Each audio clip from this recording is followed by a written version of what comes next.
श्री कृष्ण, जय श्री राधे राधे। तो मित्रों,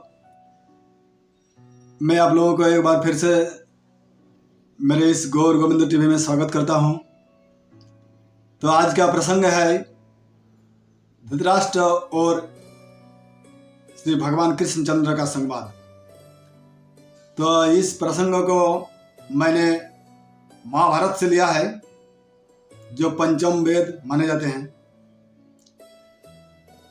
तो पूर्व काल में, द्वापर युग में, जिस समय महाभारत की युद्ध शुरू होने से पहले पांडवों पर घोर अन्याय अत्याचार होने लगा।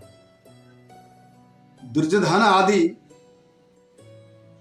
100 भाइयों में उन लोग पांडवों को अनेक बार मारने की चेष्टा की। तब भगवान श्री कृष्ण चंद्र द्वारका नगरी से एक दिन हस्तिनापुर में आए और राजा धृतराष्ट्र से बोले कि हे महाराज, आपके रहते हुए इन पांडु पुत्रों के साथ अनेक अत्याचार हो रहा है, अविचार हो रहा है, ये घोर अन्याय है। तथा आप अपने भ्राता पांडवों के पुत्रों को हस्तिनापुर को विभाग कर दीजिए, बंटवारा कर दीजिए, इसी में सबका हित है, समझाने लगे। तो राजा धृतराष्ट्र ने बोले कि हे देवकी नंदन, मैं तो उन पांडु पुत्रों को अपने पुत्रों से भी ज्यादा ख्याल रखता हूं तथा स्नेह करता हूं। आप इस बात को कैसे बोल रहे हैं? तो भगवान श्री कृष्णचंद्र बोले कि हे वृद्ध राजा, आप क्या कर रहे हैं, क्या नहीं कर रहे हैं, वो हमको सब पता है।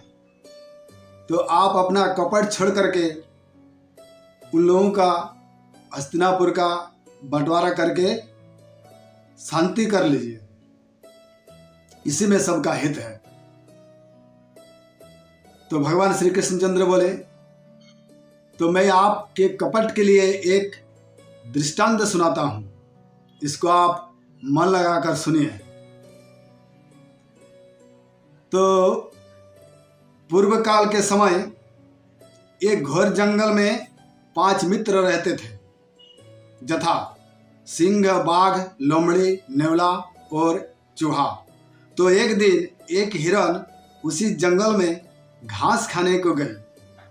तब सिंह ने उस हिरण का पीछा किया और वह हिरण को पकड़ने में असफल रहा। तथा इसी तरह 5 मित्र ने हिरण को पकड़ नहीं सका।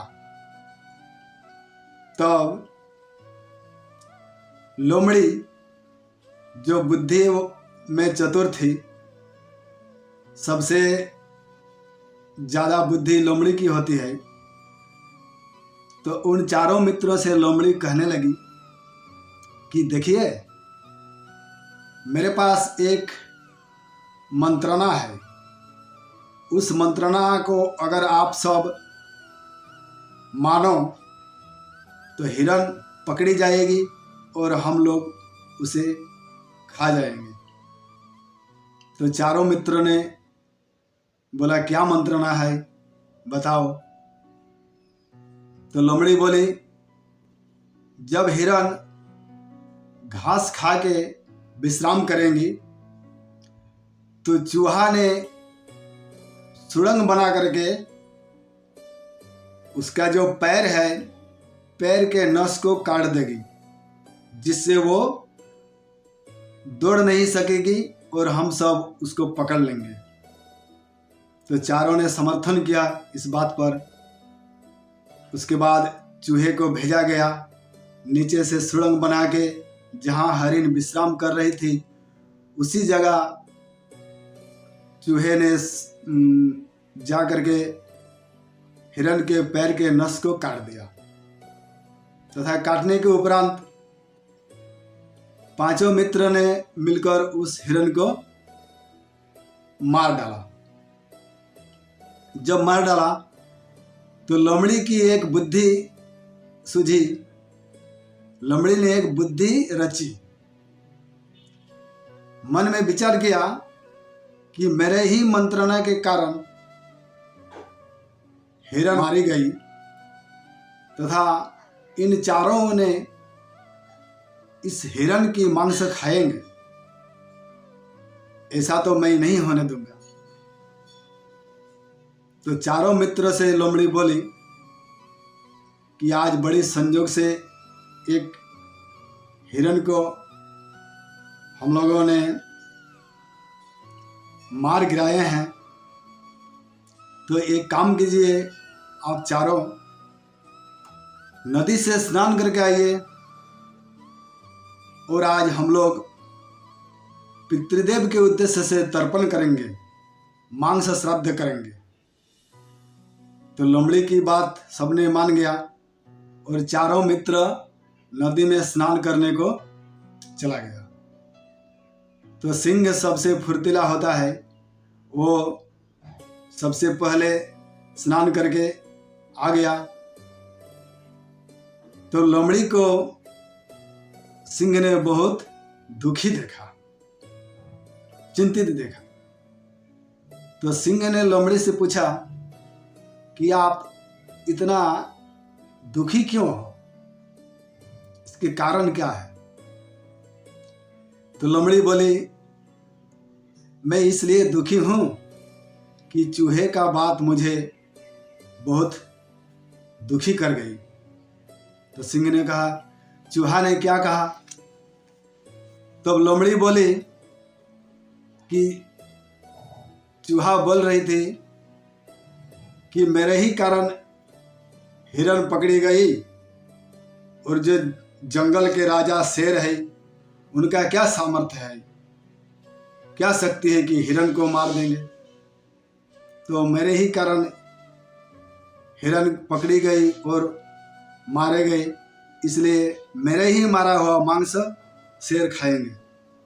तो इतना सुनकर सिंह को बहुत क्रोध आया और सिंह ने बोला, तब ठीक है, मैं ये मांस नहीं खाऊंगा, मैं वन को चला जाता हूं। इतना कहकर सिंह क्रोध के मारे जंगल को चले गए। उसके पश्चात बाघ आता है। तो बाघ आने के समय लोमड़ी अनेक व्यस्तता से बाघ को बताती है कि आप, अच्छा हुआ कि आप थोड़ा देर से आई, नहीं तो सिंह आपको मार डालता। तो बाघ ने कहा, ऐसा क्यों?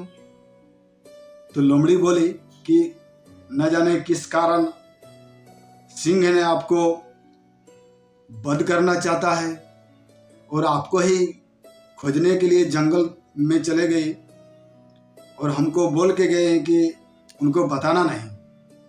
बाघ क्या करता, बाघ भय से प्राण बचा करके बाघ भी जंगल में भाग गए। तब उसके बाद चूहा आते हैं। चूहा जब आते हैं तो लोमड़ी जोर जोर से रोने लगी। जोर जोर से जब रोने लगी तो चूहा बोली, आप इतना जोर जोर से क्यों रोते हो? तो लोमड़ी बोली कि मैं इसलिए रो रही हूं कि तुमको एक बार मैं गले से लगा लूं जी भर के। तो चूहा बोली, क्यों, क्या बात है? तो लोमड़ी बोली, वो जो नेवला है ना, नेवला ने एक सांप को लाया था और हिरण के मांस का हिस्सा खोज रहा था खाने के लिए। जब मैंने उस नेवले को नहीं दिया हिरण का मांस खाने को, सांप को, तो नेवला सांप से कहा कि ठीक है, चूहा अगर आते हैं तो चूहा को खा जाएंगे सांप, इसीलिए मैं रो रही कि तुमको तो अब सांप आ जाएगा। तब चूहा डर के मारे प्राण बचा के भाग गई। तब थोड़ी देर बाद नेवला आते हैं स्नान करके। तब लोमड़ी क्रोधित होकर नेवला से बोली कि देखो, मैं तो उन तीनों को युद्ध करके परास्त किया और उसने डर के मारे जंगल को भाग गए। अगर तुम्हारा जान प्यारा है तो तुम भी भाग जाओ, नहीं तो हमसे युद्ध करो। बहुत क्रोध करके लोमड़ी बोली। तब नेवला क्या करता, वो तो छोटे होते हैं नेवला, तो लोमड़ी के सामने टिक नहीं पाएंगे। तो तब नेवला ने प्राण बचा के डर से भाग गया मित्रों। तब इसी तरह लोमड़ी बुद्धि रचना करके उन चारों मित्रों को बुद्धि के द्वारा परास्त कर दिया और हिरण की मांस अकेले खा गई। तब भगवान श्री कृष्ण धृतराष्ट्र से बोले कि हे राजा धृतराष्ट्र, आप कपट छोड़ दीजिए और पांडु पुत्रों का हस्तिनापुर को बंटवारा कर दीजिए, इसी में सबका कल्याण है। तो मित्रों, आज मैं इसी जगह इस धृतराष्ट्र और श्री कृष्ण भगवान का संवाद वर्णन समाप्त करता हूँ। तो मित्रों, भगवान श्री कृष्णचंद्र के मुख से बताए हुए इस कहानी को अगर आप लोगों को अच्छा लगे तो लाइक, शेयर तथा कमेंट करके बताइएगा। जय श्री कृष्ण, जय श्री राधे राधे।